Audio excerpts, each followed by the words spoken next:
Anak adalah seseorang yang belum berusia 18 tahun dan termasuk juga anak yang masih dalam kandungan. Undang-Undang Nomor 23 Tahun 2002 tentang Perlindungan Anak menjelaskan bahwa anak adalah tunas, potensi, dan generasi muda penerus cita-cita bangsa. Anak juga memiliki peran strategis dan potensi untuk menjamin kelangsungan eksistensi bangsa dan negara di masa depan. Mereka, para anak, perlu mendapatkan kesempatan yang seluas-luasnya untuk tumbuh dan berkembang secara optimal, baik fisik, mental, maupun sosial, dan berakhlak mulia. Oleh karena itu, peran keluarga dan lingkungan sangat penting dalam membentuk suatu mental dan karakter dari seorang anak. Pembentukan mental dan karakter ini tentunya dimulai dari usia dini. Akan tetapi, apa yang terjadi jika seorang anak mendapat perlakuan yang buruk dari orang-orang di sekitarnya, seperti keluarga atau teman? Apa yang terjadi jika mereka mendapat kekerasan dan penelantaran dari orang-orang yang mereka percaya? Apakah mungkin hal-hal seperti itu bisa menghambat perkembangan anak dalam hal prestasi, kreativitas, dan kualitas hidup? Untuk mengetahui lebih lanjut tentang kekerasan pada anak, kami, Skorp Cimsa USU, telah melakukan wawancara secara online dengan Ibu Elizabeth Juniarti selaku Koordinator Divisi Advokasi di Yayasan Pusaka Indonesia.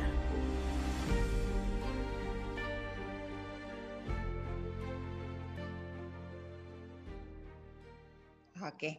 Nah, kalau kita bilang haknya banyak, tapi kalau kita berpatokan dengan klaster, ya, kalau di Konvensi Hak Anak itu mereka membaginya dalam 4 klaster hak anak. Nah, itu yang pertama itu hak hidup. Apa yang termasuk hak hidup? Nah, itu ada hak anak atas identitas, hak anak yang masih dalam kandungan, ya. Anak yang masih di dalam kandungan itu kan sudah dilindungi. Bayi yang masih di dalam kandungan itu sudah dilindungi oleh pemerintah. Jadi makanya lihat kalau ada seorang perempuan yang misalnya menelantarkan anaknya atau menggugurkan, ya kan itu kan bisa dipidana dia.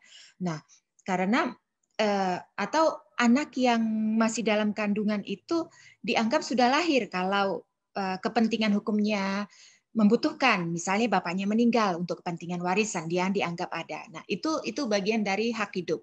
Ada lagi hak yang bagian dari hak hidup, hak anak atas identitas, misalnya akte kelahiran. Nah, itu hak hidup. Ya, hak anak atas kewarganegaraan.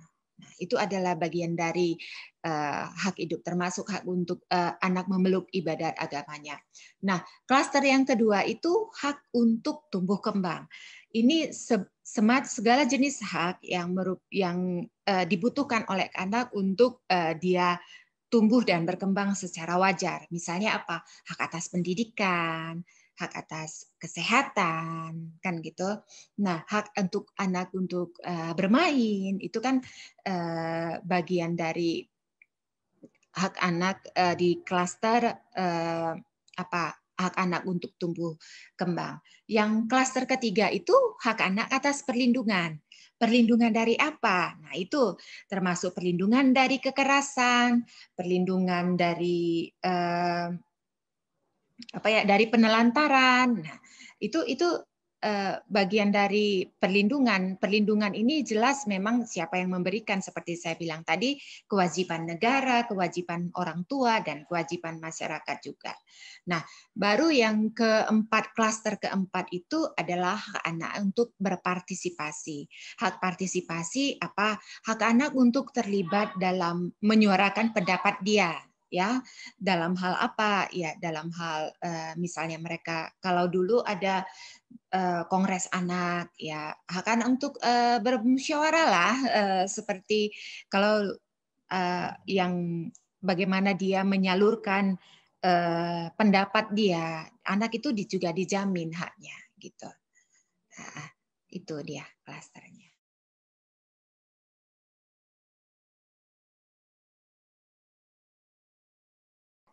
Iya, ada beberapa peraturan perundang-undangan yang bisa dijadikan dasar sebagai dasar hukum bagi Indonesia. Yang pertama itu ada pengesahan Konvensi Hak Anak oleh pemerintah Indonesia dengan Kepres, Peraturan Presiden Nomor 36 tahun 90 ya. Nah, itu sebagai konsekuensi dari Indonesia sebagai anggota PBB ya, harus meratifikasi satu konvensi yang berkaitan dengan human right. Nah, salah satunya adalah Konvensi Hak Anak. Nah, dan kewajiban negara Indonesia yang meratifikasi konvensi itu adalah menyiapkan, memperbaiki regulasi yang ada. Nah, oleh karena itu pemerintah tahun 2002 mengeluarkan Undang-Undang Nomor 23 tahun 2002 tentang perlindungan anak. Ya, di situ sudah jelas disebutkan siapa saja yang berkewajiban memberikan perlindungan terhadap anak, baik kewajiban negara apa, kewajiban pemerintah ya, kewajiban masyarakat juga, dan kewajiban orang tua atau keluarga. Nah, di Undang-Undang Nomor 23 tahun 2002 juga disebutkan apa akibat hukumnya jika seseorang, apakah masyarakat itu melakukan tindak kekerasan yang atau melanggar hak-hak yang melindungi anak itu, gitu. Ada ancaman hukumannya. Nah, berikutnya tahun 2004 pemerintah juga mengeluarkan Undang-Undang Nomor 23 tahun 2004 tentang penghapusan kekerasan dalam rumah tangga. Ini kembali sekali lagi menegaskan bagaimana anak itu dilindungi dalam lingkup keluarga secara lebih detail ya kan gitu. Walaupun memang pada prinsipnya bukan hanya anak di situ, jika seorang ibunya dapat, neneknya atau pembantu itu juga dilindungi. Tapi dalam kacamata perlindungan anak ini menjadi satu poin yang lebih kuat untuk melindungi anak, bahwasanya anak itu kalaupun dia di dalam lingkup rumah tangga itu bukan berarti, kalau dulu kan anak dianggap punya orang tua nih, orang tuanya boleh saja melakukan segala sesuatu termasuk kekerasan, tidak dianggap tindakan private. Nah, dengan Undang-Undang KDRT itu dianggap bahwasanya persoalan yang private pun jika itu membahayakan dan melanggar hukum, pelakunya bisa dihukum. Itu dia salah satunya bagiannya. Nah, setelah makin ke depan kita lihat makin banyak ya undang-undang yang memberikan perlindungan kepada anak. Misalnya undang-undang tentang trafficking, penghapusan penghapusan tindak pidana perdagangan orang, termasuk anak di situ juga, anak yang dipekerjakan. Nah, itu terus kemakin ke depannya lagi perubahan terkait Undang-Undang Nomor 23 tahun 2002 tadi, dan ada peraturan-peraturan kalau terkait kekerasan seksual, mungkin tahu ya, adik-adik semua udah mengikuti tentang itu, hukuman bagi pelaku kekerasan seksual yang pekebiri itu kan. Nah, itu bagian dari perubahan dalam sistem hukum perlindungan anak yang terjadi di Indonesia.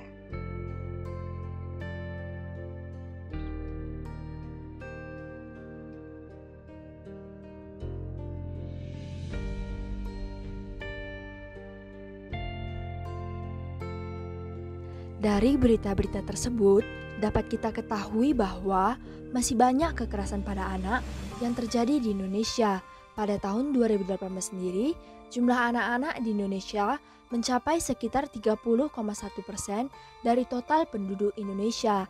Tahukah kamu, 1 dari 11 anak perempuan dan 1 dari 17 anak lelaki pernah mengalami kekerasan seksual. 3 dari 5 anak perempuan dan 1 dari 2 anak lelaki pernah mengalami kekerasan emosional, serta 1 dari 3 anak lelaki dan 1 dari 5 anak perempuan pernah mengalami kekerasan fisik. Juga 62% anak perempuan dan lelaki pernah mengalami 1 atau lebih dari 1 bentuk kekerasan sepanjang hidupnya.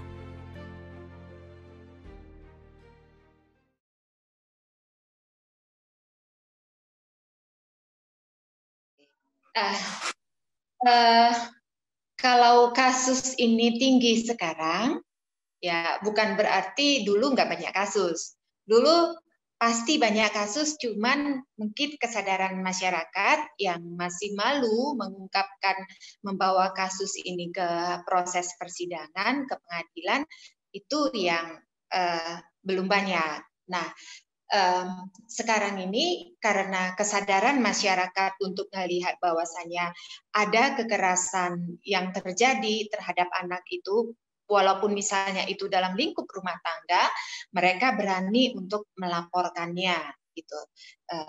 Nah, ini merupakan satu hal yang positif juga ya bagi upaya perlindungan anak. Nah, di sisi lain mungkin ada beberapa faktor lagi yang mendorong semakin tingginya kasus kekerasan terhadap anak itu, ya terlibatnya anak dalam hal kemajuan teknologi.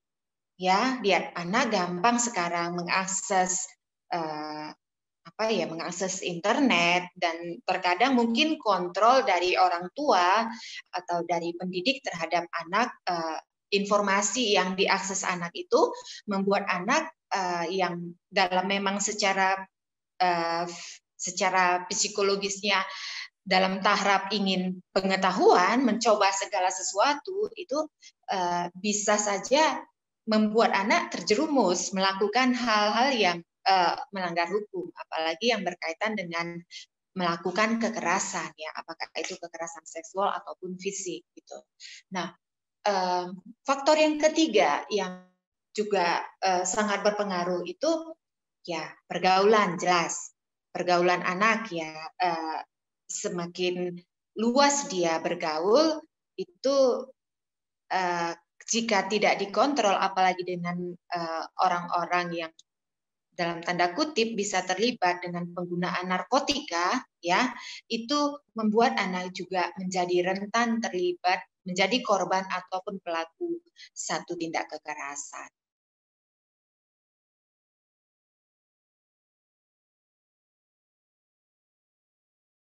Definisi kekerasan itu kan bisa kita lihat di beberapa literatur adalah setiap tindakan atau perbuatan yang mengakibatkan kekerasan, mengakibatkan penderitaan bagi anak, ya. Nah, apakah itu fisik, psikis yang berkaitan dengan emosional, seksual juga sekarang sudah termasuk salah satu jenis kekerasan, dan pengabaian dalam hal ini misalnya penelantaran. Jadi itu kan perbuatan yang secara tidak langsung sebetulnya. Itu juga sudah masuk dalam kategori kekerasan sekarang dengan berlakunya Undang-Undang Nomor 23 Tahun 2004 tentang penghapusan tindak pidana kekerasan dalam rumah tangga itu. Kekerasan pada anak tidak hanya terjadi pada mereka yang normal saja. Mungkin kita mengira kekerasan hanya terjadi pada anak-anak yang normal dan teman-teman kita penyandang disabilitas tidak merasakan hal tersebut. Disabilitas sendiri diartikan sebagai suatu ketidakmampuan melaksanakan suatu aktivitas atau kegiatan tertentu sebagaimana layaknya orang normal, yang disebabkan oleh kondisi kehilangan atau ketidakmampuan baik secara psikologis, fisiologis, maupun kelainan struktur atau fungsi anatomis. Nyatanya, mereka yang disabilitas juga sering mengalami kekerasan. Hal ini terbukti dengan terjadinya banyak kasus terkait dengan kekerasan pada anak penyandang disabilitas. Salah satu contoh kasusnya yaitu kasus oleh laman Kompas 21 Oktober 2020 yang berjudul Siswi kelas 5 SLB penyandang disabilitas hamil 5 bulan, diduga diperkosa oleh orang yang tidak dikenal. Selain itu, anak penyandang disabilitas juga menjadi korban kekerasan atau child maltreatment karena menjadi korban diskriminasi dan prasangka sosial terhadap kekurangan dan ketidakmampuan mereka. Karena tingginya kekerasan anak, baik pada anak normal maupun anak penyandang disabilitas, kondisi ini mencerminkan bahwa masih kurangnya pengetahuan dan kesadaran masyarakat terhadap kejadian child maltreatment dan unlearning ableism yang terjadi di sekitar mereka.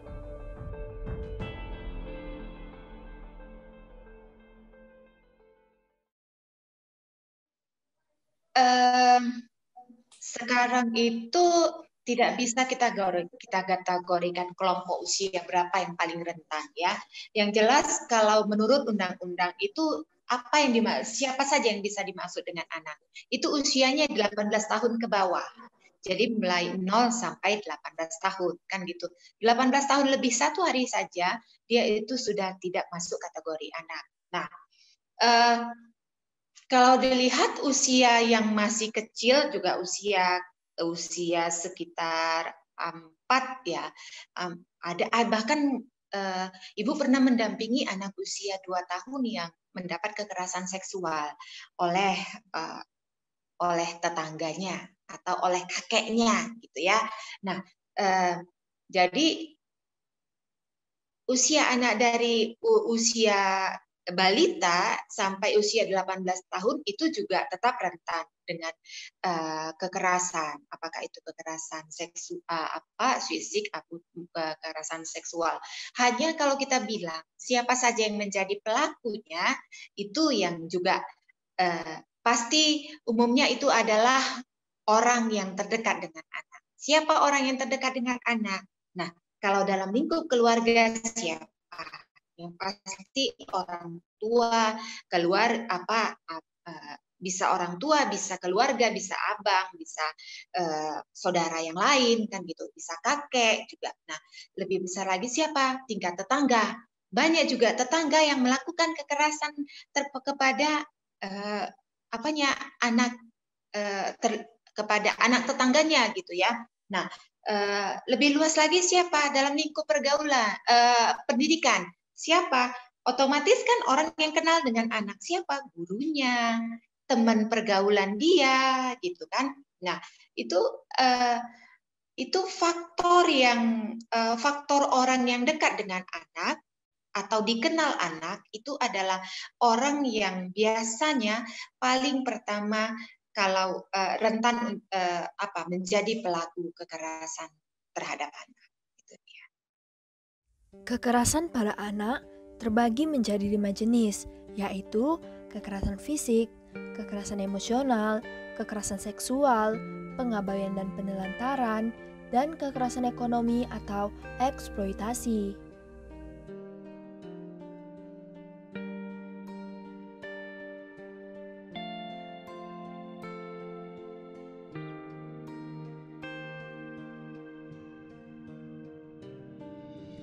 Kekerasan fisik pada anak dapat didefinisikan sebagai tindakan fisik disengaja yang melukai atau mencederai anak.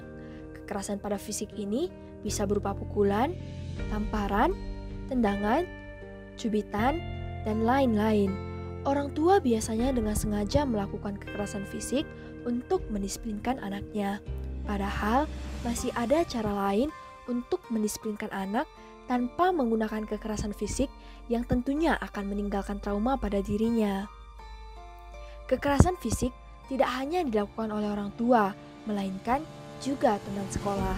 Salah satu kekerasan fisik yang biasanya dilakukan oleh teman sekolah yaitu perundungan fisik. Kekerasan fisik ini tentunya dapat diketahui dengan jelas karena adanya bukti nyata seperti luka lebam, bekas cambuk, atau patah tulang tanpa alasan yang jelas. Biasanya, anak yang mengalami kekerasan fisik ini cenderung menutup-nutupi dan enggan mengakui jika dirinya ditindas secara fisik.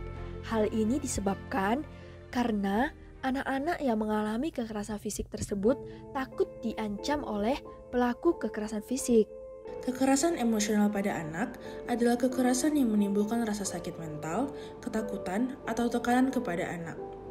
Kekerasan ini memang tidak menimbulkan luka fisik yang kasat mata, tetapi ucapan dan sikap yang diberikan bisa merusak kesehatan mental dan perkembangan sosial anak. Kekerasan emosional sendiri dapat berupa kata-kata yang mengancam, membentak, menghina, mengejek, menurunkan harga diri, serta martabat korban. Orang tua sendiri sering melakukan kekerasan emosional, seperti membandingkan anaknya dengan anak yang lain, tidak pernah mengintrospeksi anak dengan hal yang positif, sering menuduh anak, bahkan juga termasuk tidak mengakui sang anak. Keadaan ini sering kali berlanjut dengan menyalahkan anak secara terus-menerus. Penganiayaan emosional seperti ini umumnya selalu diikuti dengan penganiayaan yang lain. Meskipun ada berbagai kekerasan terhadap anak, sebenarnya itu sama beratnya. Tidak ada istilah bahwa kekerasan emosional yang dilakukan orang tua lebih ringan dibandingkan kekerasan fisik terhadap perilaku anak. Kekerasan seksual pada anak adalah keterlibatan seorang anak dalam segala bentuk aktivitas seksual yang terjadi sebelum anak mencapai batas usia tertentu, di mana orang dewasa atau anak lain yang usia lebih tua memanfaatkan anak tersebut untuk kesenangan seksual atau aktivitas seksual. Hal-hal yang termasuk dalam kekerasan seksual yaitu menunjukkan alat kelamin ke anak, membuat konten pornografi kepada anak dan memperjualbelikannya, perkataan-perkataan yang jorok kepada anak, tindakan tidak senonoh atau pelecehan organ seksual anak, sodomi, tidak menghargai privasi anak dengan memaksa anak tidak memakai baju, ataupun mengintip anak yang sedang mandi atau tidur.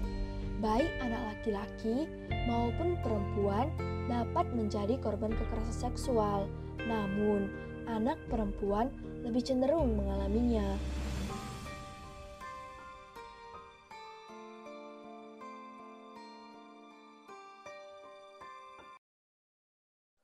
Nah, ada beberapa faktor yang kalau kita bilang yang pertama jelas kunci dari seseorang itu melakukan hal yang baik atau buruk adalah apa? Adalah otak dan hati nurani seseorang, kan gitu? Nah, jadi itu yang sangat berpengaruh siapapun dia. Apakah dari guru, orang tua, itu akan sangat mempengaruhi dia melakukan satu tindak perbuatan yang baik atau tidak kepada anak. Dalam hal ini ya kalau dia tidak baik ya melakukan kekerasan gitu ya. Nah, makanya yang harus diperkuat selain soal pemahaman soal agama, soal nilai-nilai kebaikan, nah itu juga masyarakat harus diberi pemahaman bahwasanya anak ini adalah orang yang harus dilindungi, kan gitu. Selain itu, anak juga harus diberi mulai dari kecil, ya, mulai dari kecil khususnya, baik dia anak laki-laki atau anak perempuan, karena sekarang resikonya sama, punya anak laki-laki dengan punya anak perempuan sama resikonya. Kalau anak perempuan cenderung dicabuli, karena kalau anak laki-laki juga rentan untuk dicabuli dalam hal ini tindak pidana sodomi, kan gitu. Nah, anak harus diberi pelajaran bahwasanya penghargaan ini tubuh saya, kan gitu. Anak harus ini tubuh kamu harus menjaga diri kamu itu, siapapun tidak boleh menyentuh bagian tubuh kamu kalau ya bagian sensitif kan gitu. Apa saja diberi penjelasan kepada anak tidak boleh, termasuk kalau misalnya dia anak perempuan kan, kalau ibu misalnya dalam kalau kecuali ibu kamu, kalau bapak juga menyentuh bagian sensitif kamu harus menolak gitu. Itu pendidikan pendidikan seksual yang pengenalan tubuh anak itu yang harus sangat penting dilakukan kepada anak. Setiap anak mulai dari anak itu kecil. Supaya apa? Supaya ketika itu tertanam di dalam mindset dia, dalam pikiran dia. Oh, ini tubuh aku. Jadi yang melindungi itu harus aku. Siapapun aku harus kalau memang orang melakukan itu dia harus dijelaskan. Anak itu kalau ada orang yang menyentuh itu kamu harus menolak. Ya kan? Siapapun dia, apakah itu guru, termasuk itu guru ngaji kamu atau guru guru kalau di sekolah yang Kristen kan ada guru bimbingan rohaninya gitu ya. Nah, itu harus dijelaskan kepada anak supaya anak oh iya, kalau mereka tidak boleh mereka menyentuh dengan alasan apapun ya. Dengan alasan misalnya untuk memberikan pendidikan itu tidak boleh. Nah, dan harus dijelaskan juga kepada anak kalau ada yang menyentuh itu dia harus tegas itu menolak. Menolaknya bagaimana? Tidak boleh Pak, tidak boleh melakukan ini Kenapa? Kata mama itu nggak boleh, gitu ya. Karena ini tubuh saya tidak boleh siapapun menyentuh bagian sensitif saya. Nah, terus dijelaskan lagi kalau dia setelah anak ini menolak, ada perlawanan dari orang yang melakukan itu, apa yang harus dilakukan anak? Anak bisa lari, bisa menghindar, bisa berteriak. Nah, itu. Kalau berteriak anak tidak bisa, ya, misalnya kan dilakukan tindakan kekerasan, anak harus disampaikan kepada anak. Kalau ada orang yang melakukan hal-hal itu kepada dia dengan kekerasan atau memberikan bujuk rayu dengan permen, dengan uang 1.000, uang 2.000 gitu ya, atau hadiah lainnya, anak bisa bercerita itu kepada ibunya. Nah, itu bagian yang paling penting, memberikan penyadaran kepada anak supaya ya, karena orang tua tidak akan selamanya 24 jam melindungi anak kan gitu. Makanya anak yang harus lebih banyak diberikan penyadaran dan langkah-langkahnya. Nah, kalau terhadap orang tua, terhadap masyarakat, nah penjelasan bahwasannya anak itu wajib dilindungi itu merupakan kampanye yang harus terus-menerus dilakukan untuk memberikan penyadaran dan mengingatkan kembali kepada orang tua dan masyarakat bahwasanya perbuatan kekerasan terhadap anak, apakah itu kekerasan seksual, merupakan perbuatan yang melanggar hak asasi anak dan bisa diproses secara hukum. Itu, Bu Rasa. Ternyata sebagian besar pelecehan seksual dilakukan oleh orang-orang terdekat, baik guru, teman, ataupun keluarga. Pelecehan seksual yang dilakukan oleh keluarga, baik keluarga biologis, keluarga angkat, maupun keluarga tiri, disebut juga incest.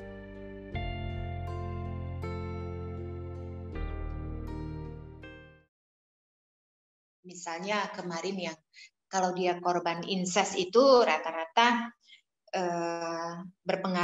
pengaruhnya kalau ditanya ya si bapaknya kenapa dia melakukan kekerasan terhadap seksual terhadap anaknya, karena mungkin bapaknya tidak punya pekerjaan tetap ya, jadi ya kondisi nganggur di rumah, ketemu lihat anak juga, apalagi mungkin rumah itu hanya punya 1 kamar kan gitu, anaknya tidur di luar, dia ngelihat anak kan gitu kan yang mungkin tidurnya tersingkap jadi birahinya apa. Nah, itu alasan-alasan yang dipakai oleh pelaku incest pada umumnya ya kan gitu. Nah, di lain sisi kalau dia pelakunya adalah tetangga, ibu yang bekerja ya, ibu yang bekerja sehingga ibu dan bapak bekerja sehingga anak ini menjadi kurang perhatian gitu ya, kurang pengawasan. Nah, jadi ketika anak bermain dengan tetangga, nah ya sudah dilepaskan gitu, padahal kita nggak tahu ternyata tetangga juga itulah ya punya potensi untuk melakukan kekerasan seksual. Tindakan pengabaian dan penelantaran pada anak adalah segala bentuk kelalaian yang melanggar hak anak dalam pemenuhan gizi, pendidikan, dan kesehatan. Kelalaian ini pada umumnya tidak sengaja dan juga merupakan akibat dari ketidaktahuan ataupun kesulitan ekonomi. Bentuk kelalaian yang pertama adalah pengawasan yang kurang pada anak. Hal ini nantinya dapat menyebabkan anak mengalami risiko terjadinya trauma fisik dan jiwa. Bentuk kelalaian selanjutnya dapat berupa kelalaian dalam pendidikan, seperti gagal mendidik anak untuk mampu berinteraksi dengan lingkungannya dan gagal menyekolahkan anaknya. Pengasuhan yang kurang memadai dapat mengakibatkan anak gagal tumbuh atau failure to thrive. Kehilangan rasa sayang, gangguan kejiwaan, dan keterlambatan perkembangan juga termasuk dalam kelalaian. Terakhir, bentuk kelalaian yang lain adalah kelalaian dalam pengobatan yang meliputi kegagalan merawat anak dengan baik. Misalnya tidak memberi anak imunisasi ataupun lalai dalam mencari pengobatan sehingga memperburuk penyakit anak. Hal lain yang juga termasuk di dalam jenis kekerasan adalah tindakan eksploitasi terhadap anak. Arti eksploitasi anak secara ekonomi adalah pemanfaatan anak-anak secara tidak etis demi mendapatkan keuntungan secara ekonomi, baik berupa uang ataupun yang setara dengan uang. Sebagian para orang tua beranggapan bahwa memberikan pekerjaan kepada anak-anak mereka merupakan proses belajar untuk menghargai pekerjaan dan belajar untuk bertanggung jawab. Mereka, yaitu para orang tua, juga berharap anak-anak mereka dapat membantu meringankan beban mereka selaku orang tua. Selama masih dalam kondisi wajar dan sesuai dengan ketentuan undang-undang kita, hal tersebut sah-sah saja. Ada beberapa kriteria eksploitasi terhadap anak yang bekerja, antara lain bekerja paruh waktu atau full time untuk umur yang terlalu dini, terlalu banyak waktu yang digunakan untuk bekerja, pekerjaan yang menimbulkan tekanan fisik, sosial, dan psikologis, upah yang tidak mencukupi, tanggung jawab yang terlalu banyak, pekerjaan yang menghambat keakses pendidikan, pekerjaan yang mengurangi martabat dan harga diri anak, serta pekerjaan yang merusak perkembangan sosial dan psikologis. Walaupun Indonesia telah memiliki undang-undang ketenagakerjaan untuk melindungi anak, namun ternyata masih banyak anak-anak bekerja yang tereksploitasi sesuai dengan kriteria yang ditetapkan.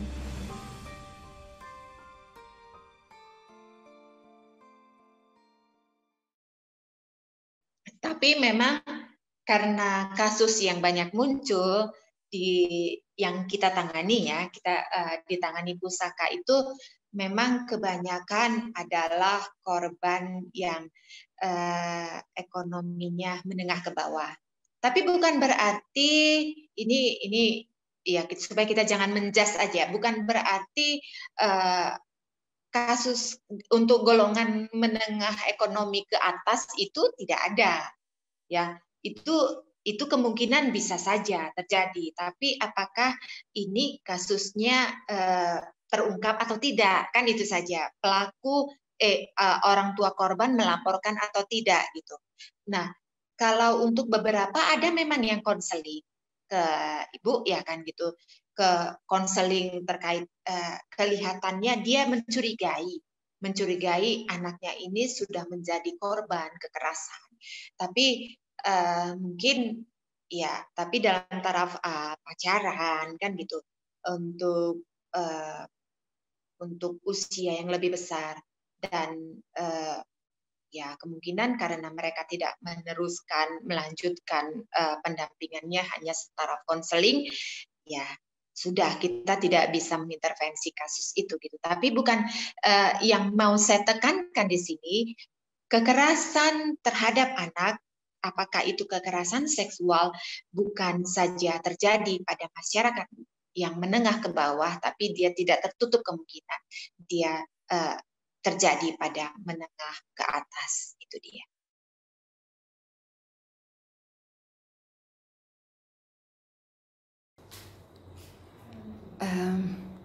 Seorang anak yang mengalami tindak kekerasan, dia bisa mengalami kondisi, kalau dia kekerasan fisik bisa berakibat luka yang ringan, bahkan bisa mengakibatkan cacat gitu. Nah, atau bisa menyebabkan anak meninggal. Nah, kekerasan fisik ini rata-rata juga bisa berdampak pada secara psikologis. Nah, kalau secara fisik yang mengakibatkan anak trauma dan menutup diri. Nah, kekerasan psikologis berupa verbal ataupun bullying itu juga dapat menjadikan anak itu menutup diri dan menjadi pribadi yang menghambat perkembangan psikologis dia. Nah, kalau kekerasan seksual terhadap anak selain mengakibatkan rusaknya organ seksual anak, nah bisa menyebabkan kehamilan. Nah, kehamilan yang tidak diinginkan apalagi dalam usia dini, selain mengancam jiwa anak, itu rentan anak untuk mendorong terjadinya perkawinan anak. Nah, perkawinan anak ya sebagai anak sendiri yang secara psikologis dia belum siap untuk masih dalam taraf perkembangan, ternyata dia sudah dihadapkan untuk menjadi seorang ibu.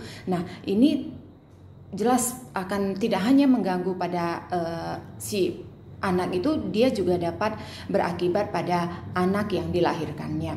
Nah, atau kalau keluarganya memaksa akan berakibat untuk melakukan aborsi. Nah, anak tentu ini akan berbahaya pada jiwa dan kesehatan organ reproduksi si anak.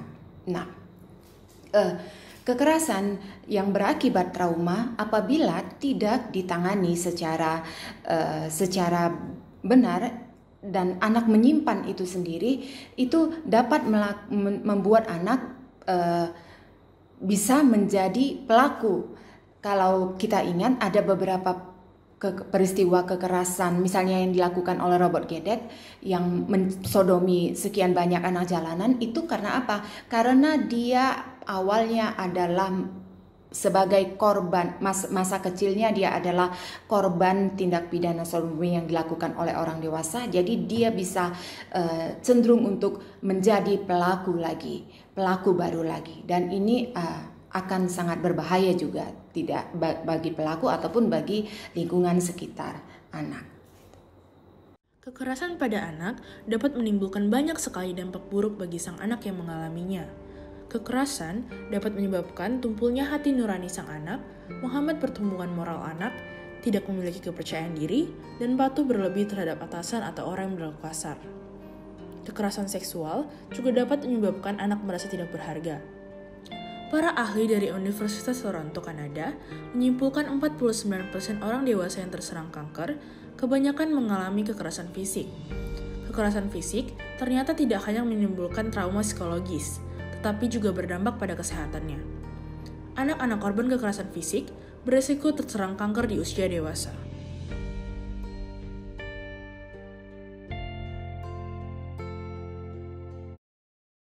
Dalam hal mendampingi Pusaka Indonesia memang fokus di bidang pendampingan hukum terhadap anak korban kekerasan. Nah, mendampingi mereka ketika mulai diproses di pemeriksaan di kepolisian, pengambilan visum, sampai pada di kejaksaan dan di persidangan. Itu kita akan mendampingi anak dan orang tuanya ataupun saksi-saksi yang ada di dalam satu kasus.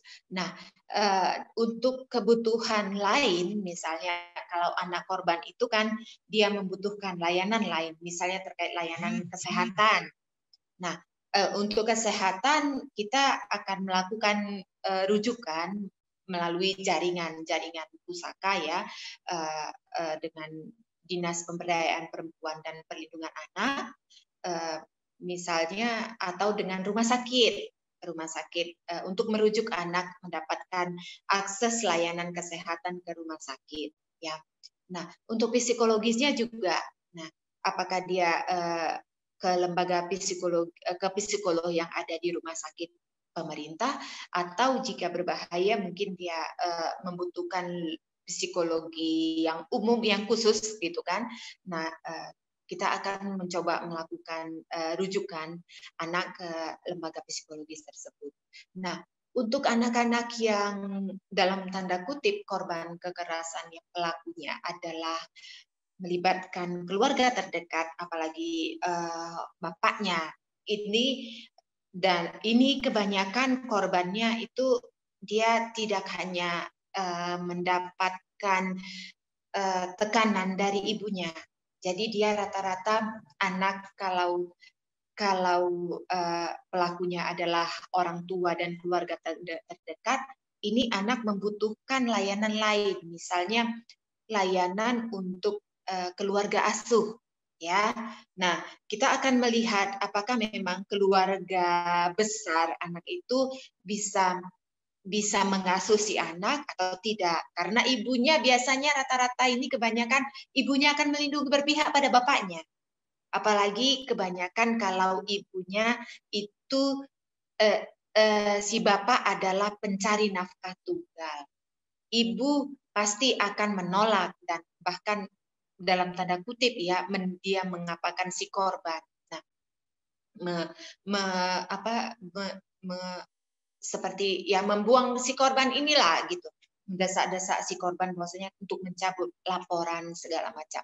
Nah, untuk dalam kasus-kasus yang sulit seperti ini, kita akan mencoba mencari alternatif pengasuhan yang lain di dalam keluarga besar. Kalaupun tidak mungkin, itu mungkin di lembaga pengasuhan yang dipunyai oleh pemerintah. Itu berkaitan juga dengan hak pendidikan dia. Kalaupun dia pendidikannya pun mungkin apakah akan putus segala macamnya ini.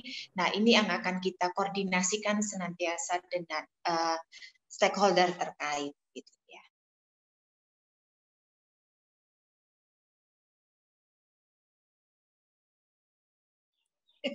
Seharusnya di rumah, tetap di rumah. Jadi tetapnya pasti di rumah. Karena apa? Rumah lah. Apalagi sekarang COVID ya kan, anak sekolahnya di rumah. Semua kita tindakan kita lebih banyak di rumah gitu. Makanya bagaimana menciptakan rumah yang aman, itulah yang harus kita lakukan sekarang kan gitu.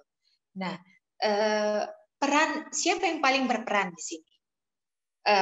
Harapannya sih memang orang tua ya, orang tua dalam hal ini siapa, bapak dan ibu ya, perannya harus sejajar memang. Nah, kalau bapak lebih banyak waktunya di luar untuk mencari nafkah, nah ibu yang harus lebih banyak juga berperan dalam proses pendidikan terhadap anak, bagaimana membangun supaya rumah itu aman. Nah, ibu juga, kita sekarang banyak juga ibu yang bekerja mendukung bapak kan gitu. Tapi ibu harus tetap diberi penjelasan, pemahaman bahwasanya jangan merasa tugas seorang ibu dalam mendidik anak itu beban, ya. Jangan merasa beban. Makanya untuk meringankan beban ibu sebetulnya dalam mendidik dan mengawasi anak, caranya apa? Ya memberikan pemahaman anak tadi. Nah, memberi pemahaman kepada anak bahwasanya anak itu dia punya hak atas diri dia sendiri dan dia dan dia berhak untuk menentukan, memutuskan kalau untuk membela menjaga diri dia, martabat dia gitu. Nah, itu kan satu hal yang sepele sebetulnya, tapi terkadang mungkin kita selaku ibu jarang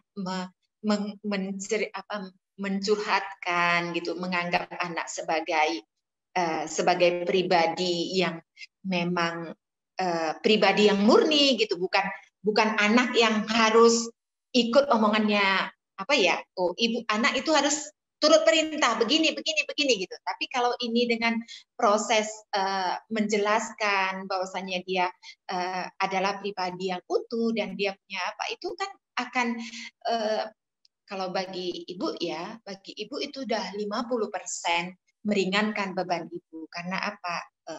Anak udah termindset di pikiran dia bahwasanya dia berhak atas diri dia sendiri, dimanapun dia sampai dia besar dia bisa menjaga diri dia itu. Jadi tetap keluarga, kalau ibu sih harapannya keluarga tetap menjadi pintu utama dalam hal perlindungan terhadap anak. Nah, masyarakat ini juga perlu pemahaman. Jadi kalau misalnya untuk apa? Masyarakat untuk mengawasi.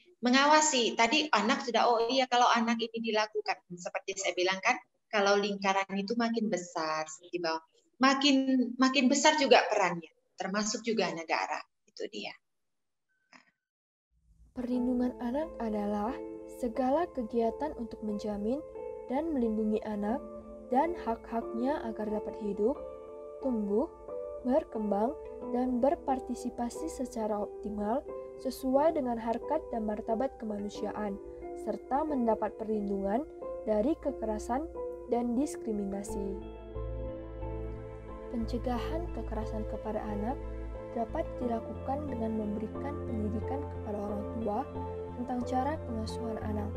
Hal lain yang tidak kalah penting adalah memberikan pendidikan kepada orang tua tentang tumbuh kembang anak, sehingga mereka akan mengasuh anak dengan penuh kasih sayang.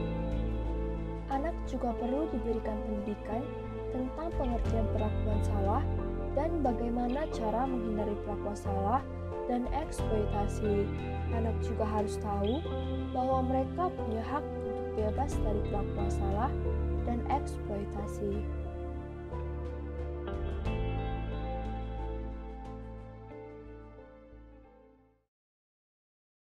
Masyarakat yang melaporkan di luar, apalagi ke kasus kekerasan seksual yang keluarga kan, jadi memang harus bisa saja sih kalaupun masyarakat mau melapor langsung ke kepolisian, pada prinsipnya juga bisa, karena sekarang seperti saya bilang ya, kalau tindak pidana terhadap anak itu sekarang bukan lagi delik aduan. Kalau delik aduan itu siapa yang jadi korban dia yang melapor kan gitu. Sekarang dia udah menjadi delik pidana murni. Jadi siapa saja boleh melaporkan kejadian tindak pidana terhadap anak. Nah, cuman karena ini hal biasalah, kita kan di masyarakat yang masih kental dengan dengan kultur musyawarah gitu kan, sebaiknya memang masyarakat melaporkan dulu ke Kepling. Ya, ke Kepling, baru Kepling nanti rata-rata baru akan mencoba melihat, baru mengumpulkan juga, karena kan ini kebetulan dengan ada kebutuhan untuk mengumpulkan bukti, saksi dan bukti-bukti lain kan gitu. Nah, jadi kalau dengan Kepling dikoordinasikan, Kepling kan bisa melakukan satu tindakan untuk mendatangi si keluarga misalnya kan gitu, si keluarga yang dalam hal ini si pelaku si anak gitu ya. Terus baru setelah itu dilakukanlah upaya untuk proses pengaduannya, pelaporan ke polisi gitu. Itu akan lebih gampang dia daripada masyarakat, misalnya kita tahu kita melapor langsung ke polisi, nanti kita disuruh ngumpuli bukti, kita susah gitu kan. Tapi kalau dengan Kepling ini harapan juga baik juga ya, lebih luas lagi, jadi masyarakat pun merasa ikut bertanggung jawab untuk melindungi anak. Itu dia. Nah, dengan masyarakat tahu, ya, masyarakat tahu mau melapor, jadi ketika si anak ini dalam tanda kutip tadi dia terusir dari keluarganya, masyarakat juga mau bergotong royong membantu si anak ini untuk pola pengasuhannya. Nah, dan pola pemulihannya juga akan pemulihan rehabilitasi recovery anak ini akan lebih gampang karena apa? Masyarakat kan mendukung si anak ini. Oh, tidak bilang inilah anak yang nakal, inilah bapaknya ini, kan enggak kan? Anak akan merasa bukan lagi hanya bersimpati, tapi udah berempati dengan si anak ini gitu, dengan si korban. Jadi mereka akan saling tolong bahu membahu menolong si korban.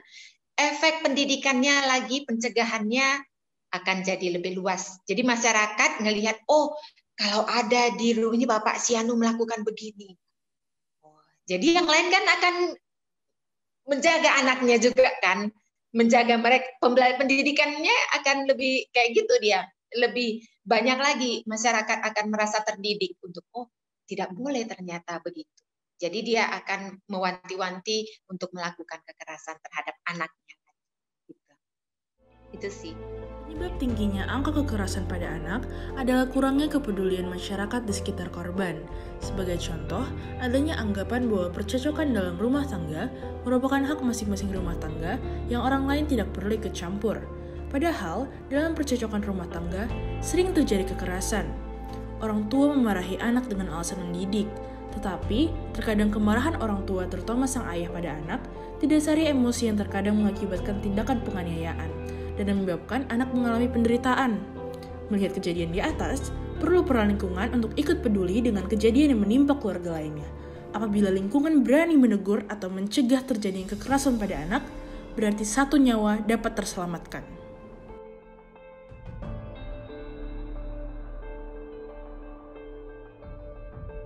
Ini kan dalam hal tanggal 10 Desember nanti adalah Hari HAM ya, Hari Hak Asasi Manusia Internasional. Nah, jadi yang harus dipahami bahwa hak anak itu juga adalah merupakan bagian dari hak asasi manusia, ya. Jadi kalau bagian dari HAM berarti anak adalah juga manusia yang bukan bukan pandangannya bukan manusia dewasa ukuran ini, tapi anak juga tetap harus diberi penjelasan dan pemahaman terkait hak-haknya supaya anak itu berdaya dan mampu untuk melindungi diri dia. Ya, tapi keluarga sebagai inti dalam satu masyarakat juga harus memberikan perlindungan terhadap hak anak.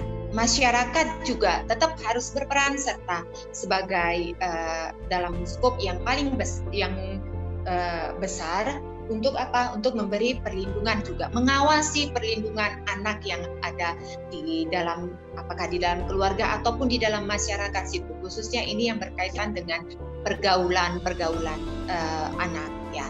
Nah, negara sendiri, negara harus memberikan perlindungan terhadap anak dan penegakan terhadap pelaku yang melakukan kekerasan terhadap anak dan memberikan hak-hak anak kepada sebagaimana mestinya, karena itu adalah tanggung jawab negara. Dengan ini, marilah kita bahu-membahu dalam pemutusan rantai kejadian kekerasan anak demi terwujudnya kesetaraan hak asasi manusia dan lingkungan yang aman untuk generasi penerus bangsa.